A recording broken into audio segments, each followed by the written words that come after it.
Tendai Mwali be thankful unto the mother, father, creator of the universe. Kudzai Mudzimu Mukulu. Give praises unto our great ancestors. Abibi Tumi, Abibi Fahondie, African power and African liberation for all African people. This is Shakara, and greetings and welcome to another edition of the Pan-African Questions, where we give concise answers to popularly asked questions about Pan-African philosophy, theory, ideologies, and movement. No long time, we're going to get straight into it, yeah? Was Omowale Malcolm X rejected in Africa? I have heard this particular claim made a number of times over the last few years, and more recently, it was made by brother Tariq Nasheed in a conversation that he was having with sister Afiya Mbilishaka on a show called The Movement. Check it out.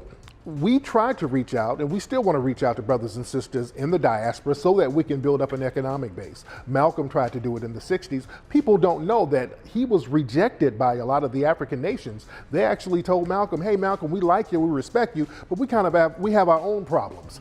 The Latino community did the same thing too. They told us, hey black people, our problem is not the Negro problem. So all of these groups turn their backs on us, and we're still on this kumbaya thing. So we need to start looking out for ourselves and saying, okay, look, if y'all not trying to get on the bandwagon and fight these people, we'll do it on our own. We've done it before. We don't need no loose ends and people undermining us anyway. So this is why we're looking at our own distinct group. The claim was repeated in a recent debate on the subject, can we achieve reparations in America without Pan-Africanism? And the brother by the name of Dr. Logic Supreme repeated the claim.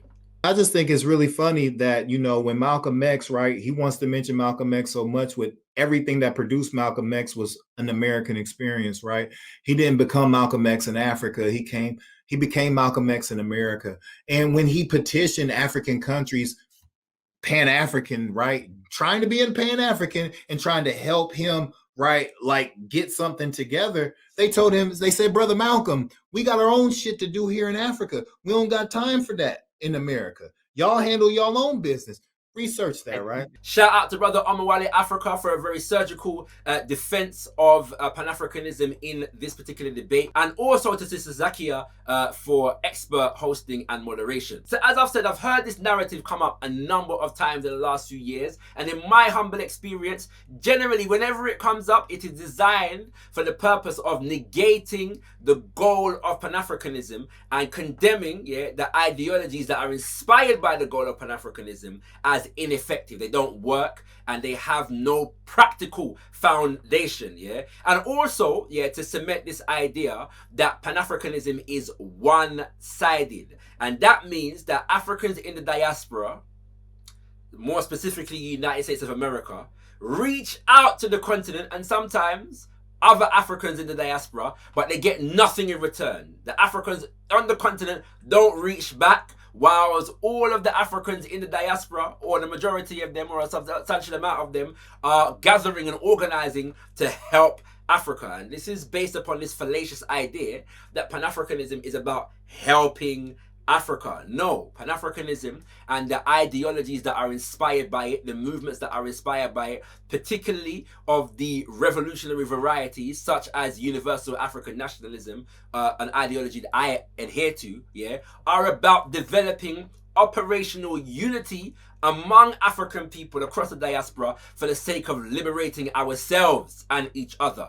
So it's not just about helping Africa. This is some charity capitalist mindset that is being imposed on Pan-African movements. That is not what it is about. Having said that, what is the truth in the claim, that Africans on the continent largely rejected Omowale Malcolm X? Is this the case? Well, to answer the question, we're going to go straight to the words of the man himself in a speech delivered at the Audubon Ballroom, which was one of the central hubs for the rallies of the Organization of Afro-American Unity, which was the organization, I should say, which is the organization that he was in the process of developing at this time. So December the 13th, Audubon Ballroom, 1964, Omowale Malcolm X says the following. Most of you know that my purpose for going to Cairo for the summit conference was to try and get the heads of state to realize that they had 22 million brothers and sisters here in America who were catching hell, and that they could put forth a great effort and give us a boost if they would let the world know that they were on our side and with us in our struggle against this racism that we've been victimized by in this country for so long. The press tried to make it appear that the African countries and their African heads of state were in no way concerned with the plight of the Afro-American.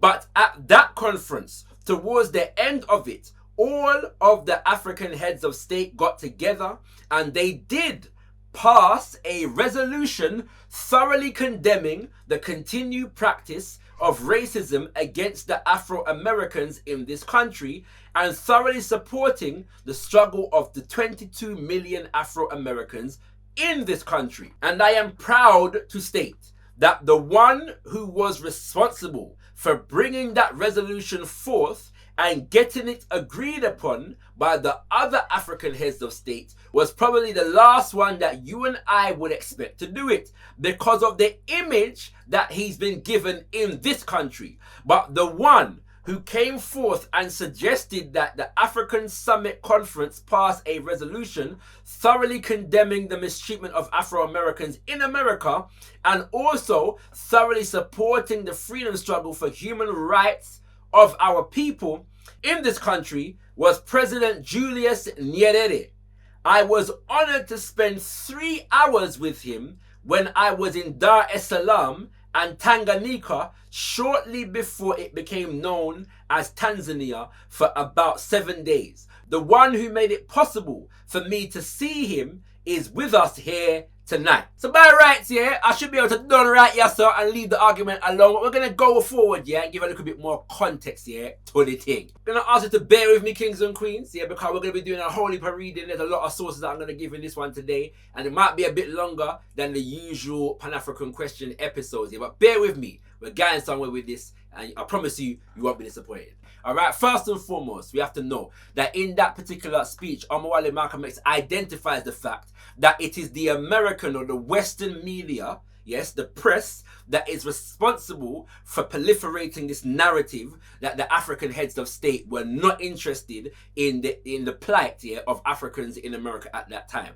That's what Omowale Malcolm X is saying, all right? Secondly, the man who he refers to at the end, who was the person responsible for making him able, yeah, to meet with Baba Julius Nyerere, is a man by the name of Abdurrahman Mohammed Babu, who was a revolutionary leader in Tanzania, and at this point was a government minister and a representative of the nation to the United Nations. Then now we see that Omowale Malcolm X is making reference here to a resolution that was passed by the conference, the Organization of African Unity in 1964. We're meeting at a conference in Cairo in Egypt, Omowale Malcolm X attended the conference, and though he was not allowed to speak, he was given official observer status and was allowed to go anywhere in the conference building and meet with a lot of the delegates, meet with a lot of the grassroots activists, the press. He met with a lot of the heads of state and the government ministers. And he put forward an 8-page memorandum to the conference petitioning on behalf of Africans in America. And I'm going to read some excerpts from that memorandum right now. Since the 22 million of us were originally Africans who are now in America, not by choice, but only by a cruel accident in our history, we strongly believe that the African problems are our problems and our problems are African problems. Some African leaders at this conference have implied that they have enough problems here on the mother continent without adding the Afro-American problems. He goes on to say, we in America are your long lost brothers and sisters, and I am here only to remind you that our problems are your problems. As the African Americans awaken today, we find ourselves in a strange land that has rejected us, and like the prodigal son, we are turning to our elder brothers for help. We pray that our pleas will not fall on deaf ears. He goes on to substantiate his argument, that the problems of Africans on the continent are the problems of Africans in the diaspora. I'm not going to read the whole thing, but I will leave a link in the description below so you can read it in full if you want to. But the petition continues, or the memorandum continues like this. In the interest of world peace and security, we beseech the heads of the independent African states to recommend an immediate investigation into our problems by the United Nations Commission on Human Rights. One last word, my beloved brothers at this African summit. No one knows the master better than his servant. We have been servants in America for over 300 years. We have a thorough inside knowledge of this man who calls himself Uncle Sam. Therefore, you must heed our warning. Don't escape from European colonialism only to become even more enslaved by deceitful, friendly American dollarism. All right, so we see that Omowale Malcolm X is trying to get the independent African states represented at this conference, that were between 33 and 34 of them at this time, to represent the interests of Africans in America at the United Nations. He makes reference to the fact, that in speaking to some of the leaders, some of them did say to him that they have enough problems on the continent, you know what I'm saying, without adding the problems of Africans in America. But what was the conclusion of these conversations? As we've already alluded to, the conference, did pass a resolution in support of brothers and sisters in the United States of America, and that resolution in part read as the following. Considering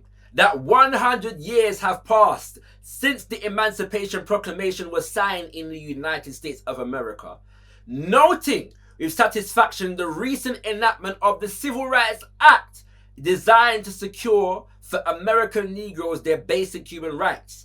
Deeply disturbed, however, by the continuing manifestations of racial bigotry and racial oppression against Negro citizens of the United States of America, one reaffirms its belief that the existence of discriminatory practices is a matter of deep concern to member states of the Organization of African Unity. 2, urges the government authorities in the United States of America to intensify their efforts to ensure the total elimination of all forms of discrimination based on race, color, and ethnic origin. So that is in part, the resolution that was signed and passed by the delegates at the conference. Omowale Malcolm X is on record, of having supported and given thanks, for the passing of that resolution. However, it would be true to say that the resolution is weak. And the resolution is weak because of the condition, the context of the African continent at that time. We're dealing with 34 mostly newly independent African nations, whereby the colonizer still exerted a significant amount of influence. And as a result, you have more revolutionary leaders on the African continent, and you also have less revolutionary leaders on the African continent. I'm putting it kindly because a lot of them were little more than neo-colonial puppets. So the African continent itself, is in a ideological and political battle over which of these factions is going to win the momentum of the African continent as a whole. If you read the history, 9 times out of 10, you're going to see these factions split into the Casablanca bloc and the Monrovia bloc. Casablanca being the axis revolving around Morocco, which was considered to be more revolutionary, and Monrovia considered to be the axis revolving around Liberia, which is the capital. Monrovia is the capital of Liberia, which was considered to be less revolutionary. It is not that simple because there's all kinds of dynamics in between that.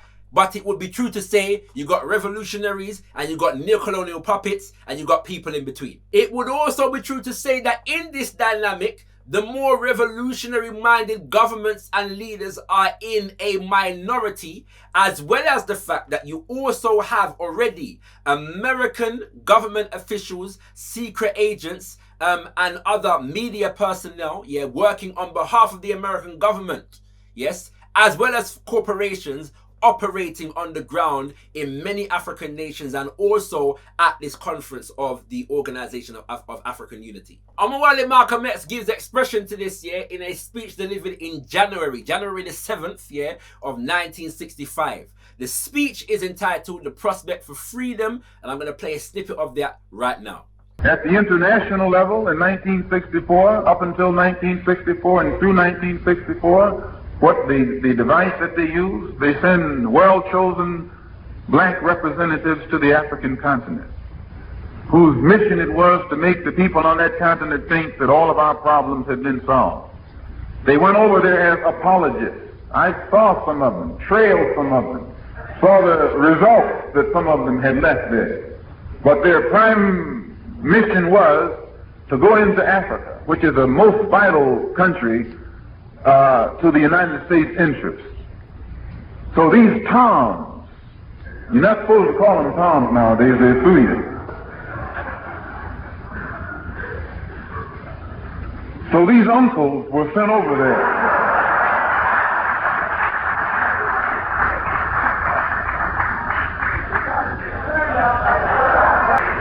So these Toms don't go to Africa actually because they want to explore or learn something for themselves, broaden their scope, or communicate between between their people and our people over there. But they go primarily to represent the United States government. And when they go, they gloss things over. They tell how well we're doing here, how the Civil Rights Bill has settled everything, and how the Nobel Peace Prize was handed down. Oh yes, that's how they tell it. Actually, they succeed in widening the gap between the Afro-American and the African. The image that they leave there of the Afro-American is so obnoxious that the African ends up not wanting to identify with it or be related to it. And it is only when the nationalist-minded, African nationalist-minded, or black-minded Afro-American goes abroad to the African continent and establishes direct lines of communication and lets the African brothers over there know what is happening over here and know that our people are not so dumb that we are blind to our true mission and position in this structure. Then the Africans begin to understand us and identify with us and sympathize with our problems, and to the point where they are willing to make whatever sacrifice necessary to see that their long-lost brothers get a better break than we've been getting up to now. So that makes it clear, yes, that on the African continent, you have revolutionaries as well as agents of Western imperialism operating in government and throughout the society. But we also have Africans from the diaspora who are revolutionaries coming to the continent, as well as Africans from the diaspora who are agents of Western and American imperialism also coming to the continent. And we know that the American government was paying close attention, to the movements and the work of Omowale Malcolm X and other revolutionaries from the diaspora in their travels on the African continent. One such example of this is written in an article by a guy called Victor Rysel, who is known to have been a friend of the Federal Bureau of Investigation, the FBI, and was kept well informed by the FBI so that in his journalism he could represent the best interest of American government in media. He gives this account of Omowale Malcolm X speaking at the Ibadan University in Nigeria. This article was published in July of 1964. The effect of what he told university students in this city still reverberates in this land of 40 million people. Good people, friendly people, eager to reach across the sea to us, But many of the young men and women in this town now shudder when they think of us. For Malcolm X was here, brutalizing us, charging us with being a vast national torture chamber. He so aroused the students at the Ibadan University during a lecture here that they threw a university staff member off the platform when the latter attempted to defend the US. Knowing full well the hatred of the African for the African government of the Union of South Africa, Malcolm X then screamed, racial discrimination in the US is worse than apartheid in South Africa. So that was a pro-American government agent's, version of events. Thankfully, Omowale Malcolm X gives his own version of the events in the autobiography of Malcolm X, and he relays a story like this. Speaking in the Ibadan University Trenchard Hall, I urged that Africa's independent nations needed to see the necessity of helping to bring the Afro-Americans' case before the United Nations. I said that just as the American Jew is in political, economic, and cultural harmony with world Jewry, I was convinced that it was time for all Afro-Americans to join the world's Pan-Africanists. I said that physically, we Afro-Americans might remain in America, fighting for our constitutional rights, but that philosophically and culturally, we Afro-Americans badly needed to return to Africa and to develop a working unity in the framework of Pan-Africanism. Young Africans ask me politically sharper questions than one hears from most American adults. Then, an astonishing thing happened when one old West Indian stood and began attacking me for attacking America. Shut up! Shut up! Students yelled, booing and hissing. The old West Indian tried to express defiance of them, and in a sudden rush, a group of students sprang up and were after him. He barely escaped ahead of them. I never saw anything like it. Screaming at him, they ran him off the campus. Later, I found out that the old West Indian was married to a white woman, and he was trying to get a job in some white-influenced agency which had put him up to challenge me. Then I understood his problem. This wasn't the last time I'd see the Africans' almost fanatic expression of their political emotions. Afterwards, in the Students' Union, I was plied with questions and was made an honorary member of the Nigerian Muslim Student Society. Right here in my wallet is my card, Alhaji Malcolm X. With the membership, I was given a new name, Omowale. It means in the Yoruba language, the son who has come home. I meant it when I told them I had never received a more treasured honor. So we see again, that we've got agents, and revolutionaries on both sides of this equation. There is no real battle, or should I say the line drawn in the sand is not between Africans on the continent and Africans from the diaspora. The line drawn in the sand are those who represent the interest of Western imperialism and those who represent the interest of revolutionary universal African nationalism, or Pan-Africanism more loosely defined. And also the last bit at the end there was for me to explain why we refer to Omowale Malcolm X as Omowale. It's because he was given that name whilst he was in Nigeria. But he had a similar experience in Ghana, just driving the point home, right? Similar experience in Ghana after having met with the Osaja for Dr. Kwame Nkrumah, and he relays that experience in the autobiography like this. That afternoon, 39 miles away in Winneba, I spoke at the Kwame Nkrumah Ideological Institute, where 200 students were being trained to carry forward Ghana's intellectual revolution. And here again occurred one of those astounding demonstrations of the young Africans' political fervor. After I had spoken, during the question and answer period, some young Afro-Americans stood up, whom none there seemed to know. "I'm an American Negro," he announced himself. Vaguely, he defended the American white man. the African students booed and harassed him. Then instantly, when the meeting was over, they cornered this fellow with verbal abuse. Are you an agent of Rockefeller? Stop corrupting our children.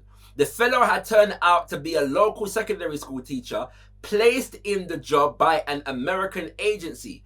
Come to this institute for some orientation. Temporarily, a teacher rescued the fellow, but then the students rushed him and drove him away, shouting stooge, CIA, American agent. So in reality, yeah, all of this suggested that even if it was the case, yeah, that the African heads of states by and large rejected Omowale Malcolm X and their brothers and sisters in the United States of America, it would seem, yeah, that he had significant support, and the brothers and sisters from the United States had significant support, yeah, among the people on the continent. But it is in fact not true, yeah, to say that the African heads of state rejected him and the African governments rejected our brothers and sisters in the United States of America.